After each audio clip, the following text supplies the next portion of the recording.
All right, we're doing some oil changes here in the old barn shop. We try to do our 2 semis that get the most miles every year, and then the 2 that don't get as much. We actually do every other year because I think they get like 2,000 miles a year or something. Of course, when they're running, we need them to be running good. The other 2, part of the reason they don't get as many miles is they're in the field like chopping silage and stuff, so they do get some hours.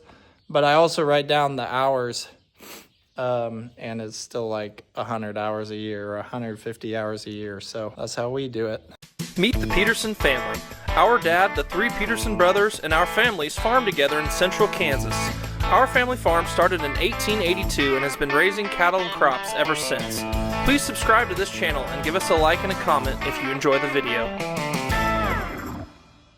It's misting outside. Not too bad, not too cold. I'm doing them here in the old barn, our old shop, because this is where our oil still is, and it saves a little bit of a mess. Because even using this cutoff shuttle, whenever I take the filters off over there, it just seems to make a mess no matter what. Today's rag is father-son basketball camp 2002 legendary camps. Had a great time as a 2nd grader. Spent some time as a cutoff, it looks like, and then somehow was somewhere for 24 years.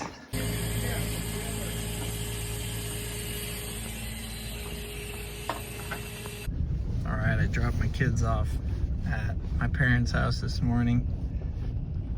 Dad's got the cows down here fed with the new feed truck. We'll head up to do chores up there. So you guys might be wondering, it was like, I don't know, a month or 2 ago, we said we got a new feed truck and then we haven't been using it. We were waiting on some work to be done to the engine on the truck. We think we have all that figured out now. Wasn't too costly. We bought the truck on an auction and we bought the feed box on an auction that it had been rebuilt and then not ever put back on a truck, and then the guy just decided to get rid of it.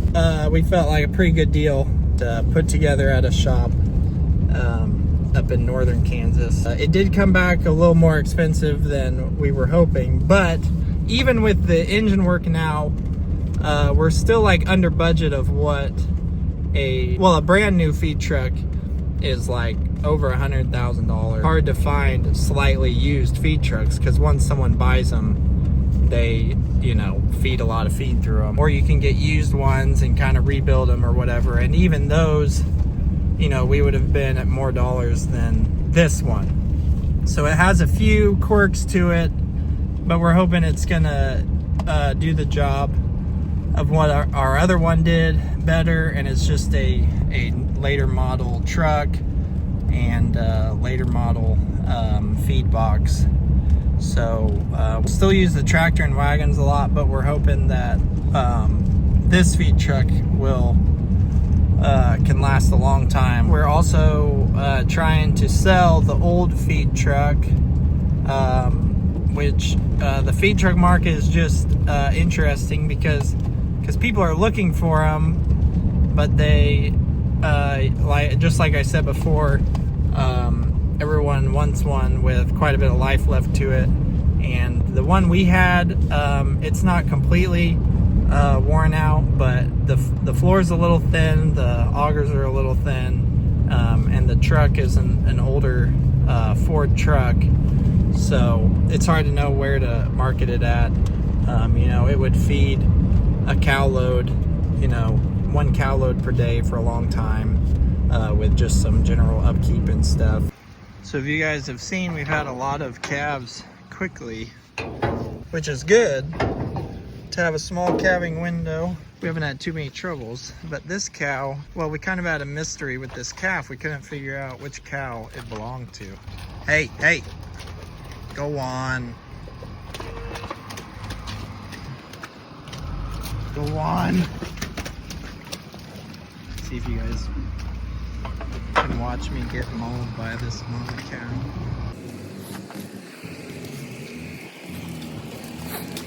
We'll see if we can get you nursing. And then we'll get your mama some food as well. She's probably hungry. Come on. There we go.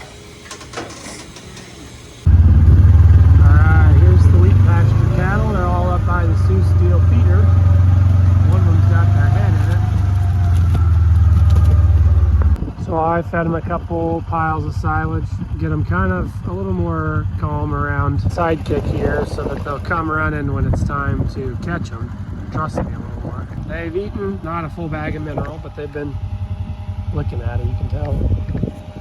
So it's been sitting here. They pawed up the ground around it. The wheat's growing, the fence is built.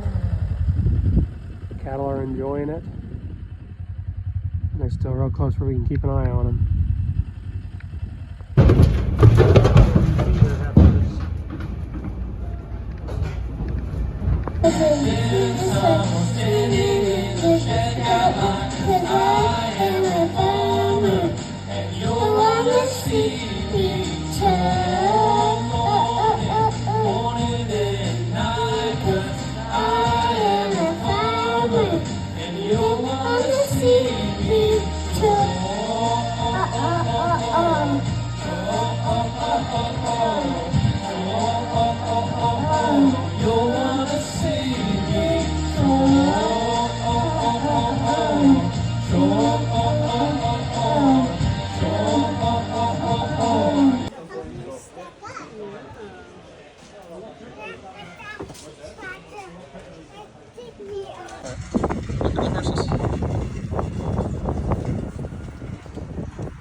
Coming off the truck.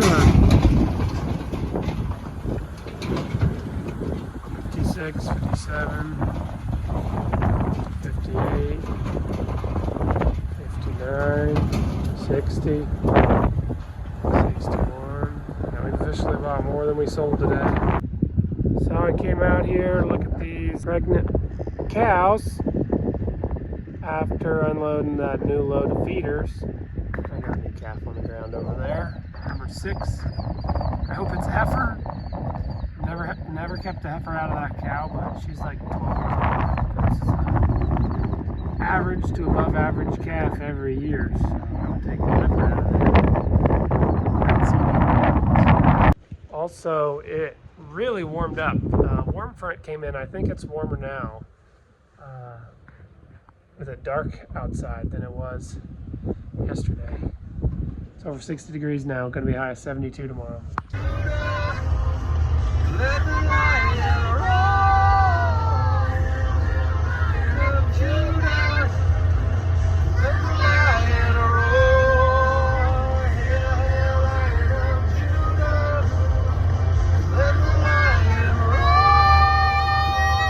roar. On Saturday evening, I was trying to get the brome fertilized before the rain. We had a little rain on Sunday, but I broke this pin, which I hadn't broke for a long time. Up there is one of the actual AGCO number, but this is a weak spot on these older rogators. I found that putting grade 8 bolts in there, cinching them down with a nut, it lasted twice as long as what that thing. So now I'm gonna put in a new one. The alternative would be to cut all that out and re-weld like a big old heavy pin like the new ones have, but we brought some silage out for these 15 earliest pairs.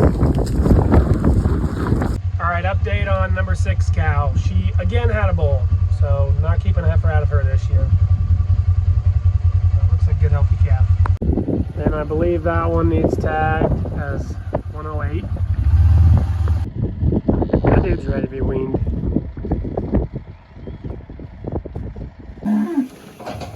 Working new cattle from Eureka, Kansas this morning. Just a little east, El Dorado. A lot of them seem to be from these yellow tag. Yeah, I might give them a call.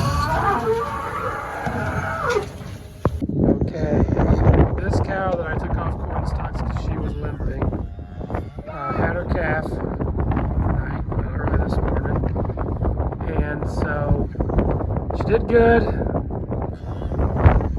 want to make her limp though for another 6 or 8 months to raise this calf, so I'll have to decide how long to leave the calf with her.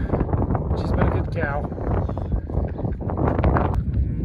Moving more pairs out onto the wheat. They set up a bale blockade. Couldn't get away from us.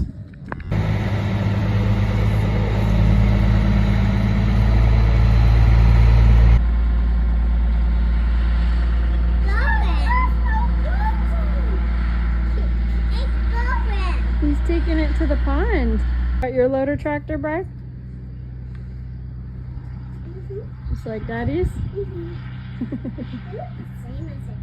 Now you need a big tank to put in the bucket, just like Daddy.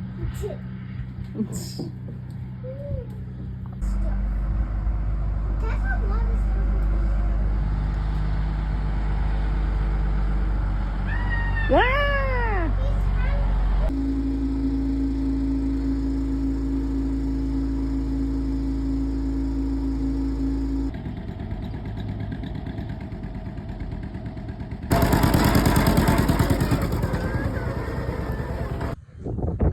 All right, it started out as kind of a cool morning down below 40.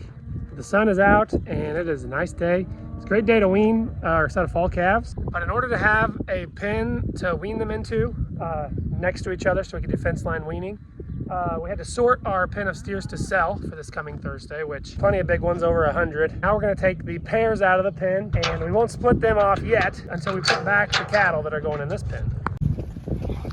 Usually cows are pretty smart at finding the open gate. It's over there, but they are acting kind of dumb. See if they find it the second time around. Go on, cows. Time to process these fall calves. We're gonna get a second round of vaccine and an ear tag and get weaned. Calves know how to drink out of these waters. They've been on this water for a while. They were just in this pen. Now they're in this pen. Looks like they cleaned up majority of the feed, but not totally slick, which I thought it might be totally slick by now. They should be pretty happy calves. The mamas, they'll be belly aching. Okay, I dug up some oats. It's been really warm temps. There's a seed. Coleoptile sticking out right there. So I just tagged 67. They'll be ready to be turned down on that weed either this afternoon or tomorrow. 342 was just born, so I'll tag it here. 342. A 6 is ready to go out on the weed. 113 over there. She's ready to go out on the weed. All right, every few days we got these calves dropping like crazy, so we pull out the ones that are a few days old and doing good. Yeah, this one's just born. Go on, lady. First thing this morning. Oh yeah, that's a pretty new one. Pretty new. You think you'll leave that one? I guess I'll still put it on the weed. Hey, so anyways, if we're confident in the calves, we're kicking them right out there, but we have to go out this gate in the corner. And they're not always real excited about moving, so it's kind of a process. But once they're back out on the green, then they're really happy.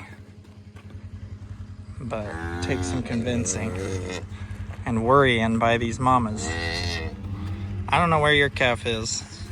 We'll get it though. Alright, this guy's the pokey one. This one actually got bottle fed for 2 days before we convinced the mama to help her out. Or she has claimed it now. Don't jump through there. The cows. What about 18? I almost sort of move the calves and then convince the cows to go after their calves half the time. That's 4 pair. Yeah. 4 pair. There's 113. She goes high.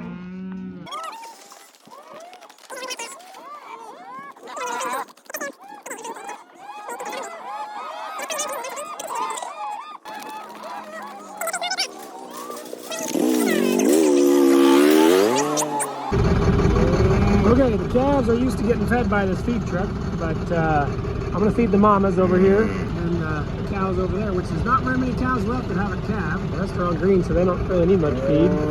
So here's the pen that we worked today, and they're mostly laying down back there. They ate the 10 pounds that I fed them this morning. Fed them another basically 10 pounds tonight. So hopefully they have that cleaned up in the morning. The moms are what's being kind of noisy right now. So this pen that we did have the fall pairs in, It's our biggest pen. So we were able to have hay in there, and they were kicked out that back gate. We got the cows and calves moved out of it, which means we filled it right away with 150 head of feeder cattle. So these are all the 7 to 8 weights. Everything weighing over 850 is gonna sell 3 days. But all these ones will stay on feed till the end of March. Makes a nice pen for feeder cattle, but we needed that whole bunk line for the cows and calves to have enough space. It's nice to have it back. We're almost done using this big pen as a calving pen too, the one on the right, because there's only 18 left. Say tractor. Heading out to spread some manure. Sorry the window's cracked. There's the new fence on the left. We've also got cows and calves grazing on the right. All right, we out here spreading manure. This is actually our uncle's field. So it's actually from his feedlot. He hauled it out here with his truck, and we're spreading it. So loading with this big John Deere loader, and then we're spreading it with the manure spreader. Got some more wheat fertilizer this afternoon. We had some cattle out on this side of the waterway, cattle grazing, so I hadn't done this field yet. There was a little chance of rain tonight, but I think they took it out, so I don't know. We don't have a chance of rain for a while, but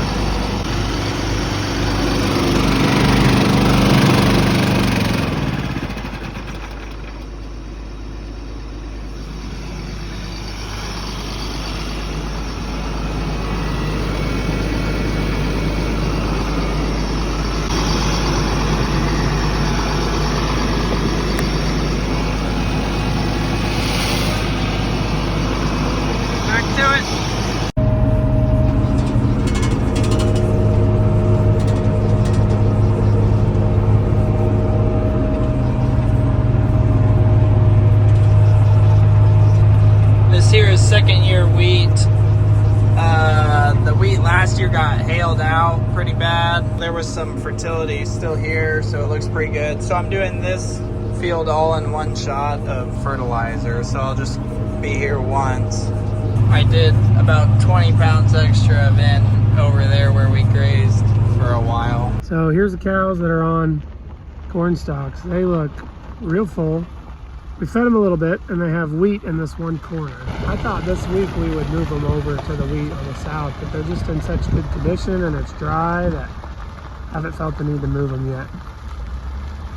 A bunch of little white faces out there.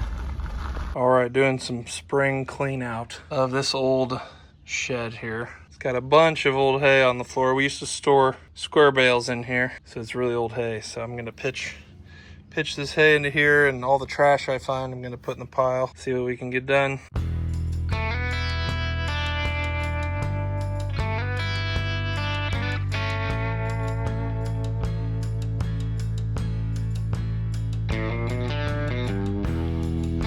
Well, I'm getting ready to load my last load for the day.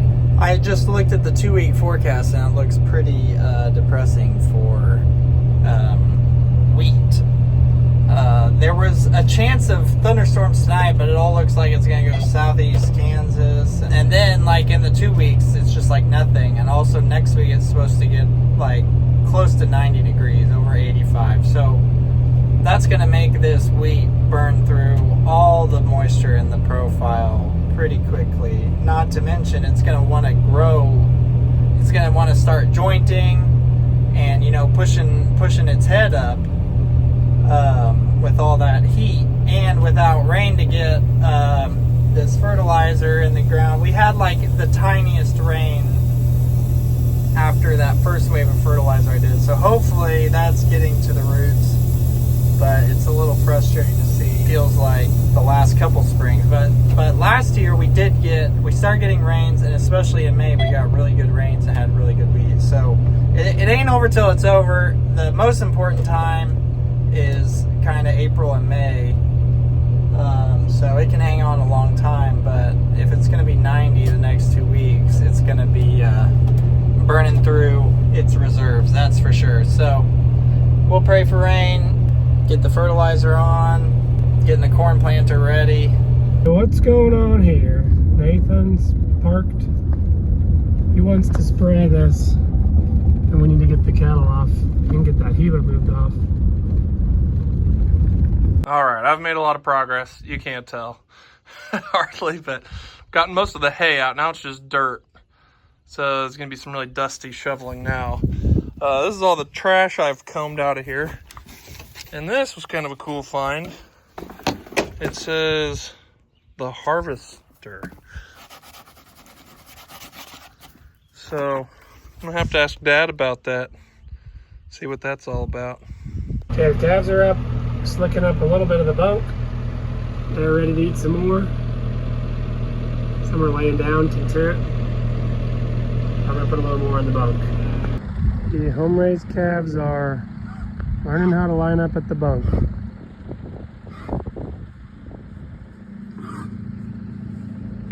They're being fence line weaned right next to their mom. Not quite getting 100% lined up each time I feed, but I'll get there. It's only day 2.